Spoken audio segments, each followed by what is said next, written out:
মিজানুর রহমান আজহারীর ওয়াজ আমরা যত শুনি তত আমরা এক্সাইটেড হয়ে যাই এবং মনে হয় যেন বারবার শুনি। এত সুন্দর করে তিনি কথাগুলো বলেন। অ্যান্ড সত্যি কথা বলতে আমাদের মানে একজন প্রিয় বক্তা হয়ে উঠেছেন মিজানুর রহমান আজহারী।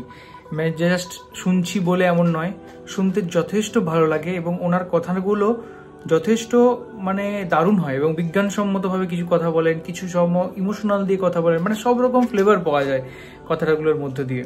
তো দুটো ভিডিও পরপর বানিয়েছি, একটা আজকে এখন আসবে, আর প্রথম ভিডিওটা হলো অহংকার মানুষকে কিভাবে শেষ করে দেয়। তো চলো দেখা যাক ভিডিওটা। আমরা নিজের চোখে নিজের বড় মনে করি, এরকম ডাকাইত আছে না নাই? নিজেরাই নিজে মনে করে কত বড় সাহেব, লাট সাহেব। মান তাওয়াদা তারাফা, এটা হচ্ছে সুন্নাতুল্লাহি ফিল আরদ। মান তাওয়াদা তারাফা, যে নিচে নেমে থাকতে চায় আল্লাহ ওরে টেনে উপরে উঠায়, আর যে খালি উঠতে চায়, হিংসা করে অহংকার করে উপরে ঠেলতে চায়, ওরে নিচে নামায় দেয় কে? সাইয়েদনা আদমকে আল্লাহ বললেন, আদম সাল্লিমা আলা উলাইকান নাফার লাম্মা খালাকাল্লাহু আদামা ওয়া কানা তুলহু 60 যিরাআন।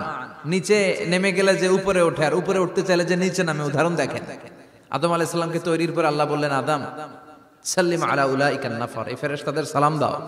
কি দাও? সালাম দাও। কোনো প্রশ্ন নাই, আল্লাহ সালাম দিব কেন? ফেরেশতারা আমারে দিব না কেন? আমি আগে দিব কেন? কথা আছে কোনো? যেই সালাম দিলেন, সালাম দেওয়ার সাথে সাথে ওনার মর্যাদা বাড়িয়ে দিল কে? এত মর্যাদা বাড়ালেন যে নূরের ফেরেশতারা মাটির আদমকে সেজদা দিতে বাধ্য হয়েছে। চিৎকার করে বলেন ঠিক কিনা? তুমি মাটির আদমকে প্রথম সৃষ্টি করিয়া ঘোষণা করিয়া দিলে শ্রেষ্ঠ বলিয়া, তাই তো নূরের ফেরেশতা করে আদমকে সেজদা। সবার চেয়ে সম্মান দিলে মাটির আদমকে। আল্লাহু আল্লাহু পড়েন, আল্লাহু আল্লাহু তুমি জাল্লে জালালুহু, শেষ করা তো যায় না গে তোমার গুণগান। আল্লাহু আল্লাহু সুবহানাল্লাহ পড়েন। কি সম্মান আল্লাহ বাড়াই দিলেন। আল্লাহ বললেন, আদম আজকে থেকে তুমি আশরাফুল মাখলুকাত, তুমি খলিফাতুল্লাহ ফিল আরদ, তুমি পৃথিবীতে আমার খলিফা, ভাইস জেরেন্ট অফ আল্লাহ। আল্লাহর খলিফা, আল্লাহর আহকামগুলো পালনের জন্য ভাইস জেরেন্ট। চুরি করলে হাত কেটে দাও, কার আইন? এই কাজ আদম তুমি দুনিয়াতে যেয়ে করবা। জিনা করলে ডেথ পেনাল্টি, হেড অফ, শিরোচ্ছেদ করে দাও, কার আইন? খলিফা হিসেবে মানুষ এসে করবে। মানুষকে আল্লাহ আশরাফুল মাখলুকাত বানিয়ে দিলেন, নিচু হয়েছে বড় বানিয়ে দিলেন। আর শয়তানের অবস্থা কি?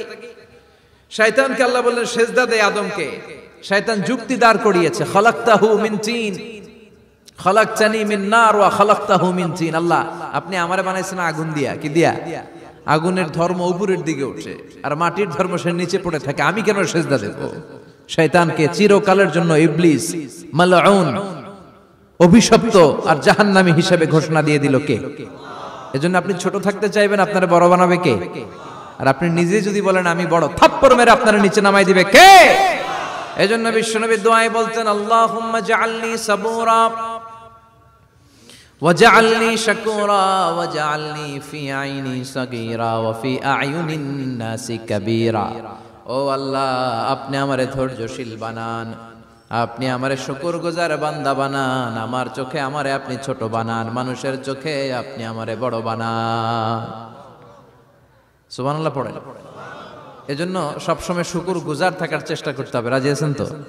যে কোনো মুহূর্তে, যে কোনো পরিস্থিতিতে আমরা শুকরিয়া করব কার?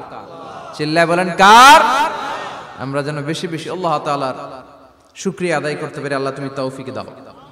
সবাই পড়ি আমিন। উত্তর চান্দোলা হিলফুল ফুজুল ইসলামী সংগঠনের উদ্যোগে আজকের এই তাফসীরুল কোরআনের প্রোগ্রাম। হিলফুল ফুজুল নামটা আমার বড্ড প্রিয়।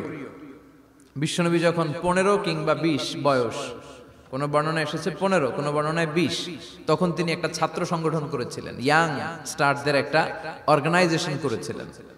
ওটার নাম তিনি দিয়েছিলেন হালাফুল ফুদুল। হালাফুল ফুদুল, ওইটারই আমরা বাংলায় কি বলি? হিলফুল ফুজুল। হালাফ মানে শপথ, oath, we take an oath in the name of Allah. আল্লাহর নামে শপথ নেয়ারে বলে হালাফ। আর ফাদিলা, ফাদলুন, এগুলোর প্লুরাল হচ্ছে ফুদুল। ফুদুল মানে ভালো কাজ। ভালো ভালো কাজের উপর বিশ্বনবী যুবকদেরকে একত্রিত করলেন যে মক্কা শহরে কোনো টেন্ডারবাজি চলবে না, কোনো চাঁদাবাজি চলবে না, দুর্বলের উপর সবলের অত্যাচার চলবে না। জালিমের জুলুম চলবে না, হত্যা চলবে না, ধর্ষণ চলবে না, রাহাজানি চলবে না। মক্কা শহরটারে শান্তির শহর বানাতে হবে। যুবকরা এই দায়িত্ব কাঁধে নিয়েছে। কারা? মুরব্বীরা না, যুবকরা। যুবকদের আছে প্রাণ ঢালা উচ্ছ্বাস, অনেক শক্তি। এজন্য যুবকদেরকে ভালো কাজে আসতে হবে। যুবকরা চাইলে এই দেশের চেহারা পাল্টে দিতে পারে। এদেশে যুবক ভোটার আছে কয়জন জানেন? নতুন করে যুবক ভোটার হয়েছে 2 কোটি। কয় কোটি? 2 কোটি না? Can you imagine that? কল্পনা করতে পারেন? They can change Bangladesh, they can change the face of Bangladesh. তারা 56,000 বর্গ মাইলের এই বাংলাদেশের চেহারা পাল্টে দিতে পারে। তাদের অনেক শক্তি। এজন্য যুবকদের এই শক্তি কাজে লাগাতে হবে। ফেন্সিডিল, গাঁজা, ইয়াবা, হিন্দি সিনেমা এগুলোর পিছনে দৌড়ানো যাবে, পর্নোগ্রাফির পিছনে ছোটা যাবে। যুবক বয়সে ভয় করতে হবে কারে? চিল্লায় বলেন কাকে? আল্লাহ আমার যুবক ভাইদেরকে তুমি তৌফিক দাও। বিশ্বনবী এই হালাফুল ফুদুল তিনি গঠন করলেন মক্কাতুল মুকাররমাতে। পুরো মক্কা শহরটা শান্তির শহর হয়ে গেল। সুবহানাল্লাহ। ভণ্ডামি এই দেশে আছে না নাই? দো দিল বান্দা কালমা চোরে, না পায় শ্মশান না পায় ঘোর, দিন থাকিতে আয়রে পথে ছাইড়া দে ভণ্ডামি। ভণ্ডামি ভণ্ডামি ভণ্ডামি, ছাইড়া দে ভণ্ডামি। আছে না নাই?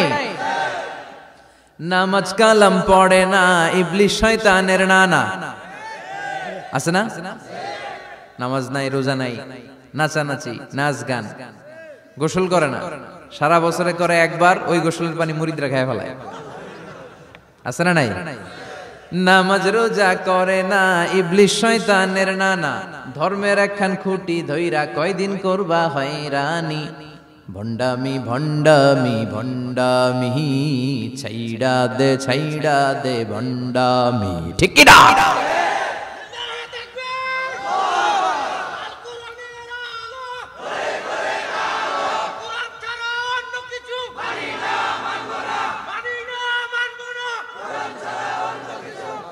তো এই ভণ্ড পীরও পীর, আমার নানা ভাইও পীর।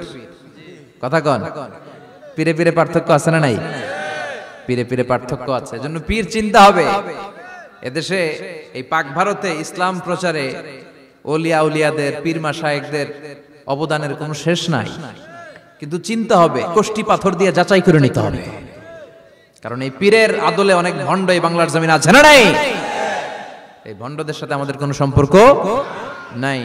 ওনার দরবারে আলোচনা হয়, সাইয়্যিদ কামালউদ্দিন জাফরি সাহেব যায়, আমরা যাই, দেশ বরেণ্য ওলামায়ে কেরামরা যায়, যারা হকের কথা বলে, যারা কোরআন সুন্নাহর আলোকে বলে, কোনো ভণ্ডামি নাই। যাবেন, প্রতি বছর যাবেন। আল্লাহ ডেকে বলে, গোলাম আমি হলাম গাফিরুয যামব কাবিলুত তাওব। আমার কাজ হলো ক্ষমা করা, আমার কাজ হলো তওবা কবুল করা। শয়তানের কাজ হলো ওয়াসওয়াসা দেওয়া, আমাদেরকে ভুল পথে নিয়ে যাওয়া। আর আমাদের কাজ হলো ভুল করে ফেলা, আল্লাহর কাজ হলো ভুলগুলো মাফ করে দেয়া। আল্লাহ ডেকে বলে, গোলাম তোরা যদি ভুল না করতি, তোরা যদি পাপ না করতি, তোরা যদি অন্যায় না করতি, তোদেরকে ধ্বংস করে দিয়ে এমন একটা জাতি আমি এই দুনিয়ার বুকে তৈরি করতাম, যারা সকালবেলা ভুল করে দুপুরে মাফ চাইতো, দুপুরে ভুল করে রাত্রে মাফ চাইতো, আজকে ভুল করে আগামীকাল মাফ চাইতো। আর আমি আল্লাহ গুনাহগুলো তাদের সব ক্ষমা করে দিতাম। ক্ষমা করে দিতে আল্লাহর বড্ড ভালো লাগে। বান্দা আল্লাহর কাছে বারবার চাক, চোখের পানি ছাড়ুক, এটা আল্লাহ পছন্দ করে।